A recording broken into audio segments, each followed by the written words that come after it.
Narcissistic discard when they lose access to you. Watch them fade when they realize they can't reach you. Is it possible that your detachment scares them more than your anger? Here's the psychological trick. Most people think respect comes from being liked. It doesn't. It comes from being felt. When you walk into a room and the air changes, when people speak softer, change how they stand, and adjust their tone, that's not popularity. That's presence. And presence is built by doing the opposite of what is expected. You don't always react, but when you do, it cuts deep. You don't need to be in charge, but you refuse to be messed with. You don't ask for respect, but you cut them off the moment they disrespect you.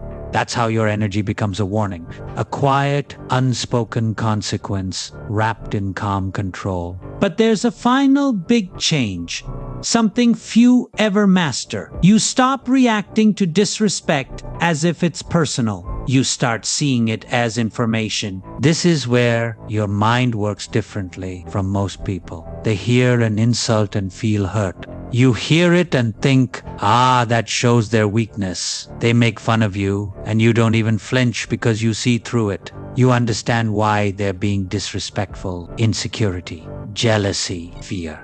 Pushing their own problems onto you. A desperate need for control where they feel none. That's the ultimate power move. When someone disrespects you, it shows who they are, not you. So you remember it. You keep it in mind and you move forward, not by forgiving, but by figuring out.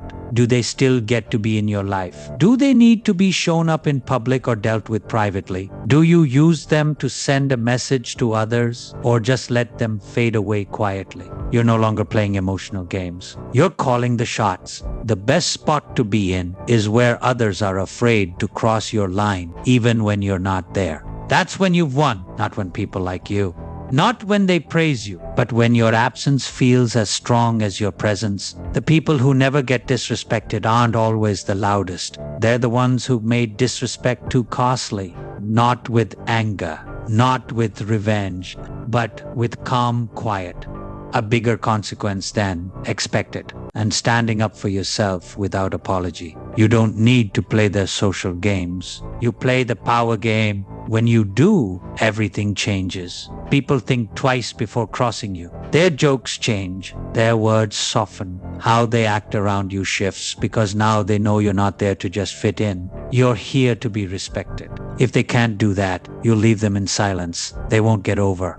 Imagine your partner who once made fun of your choices now actively avoids looking at you when you are in the room or talks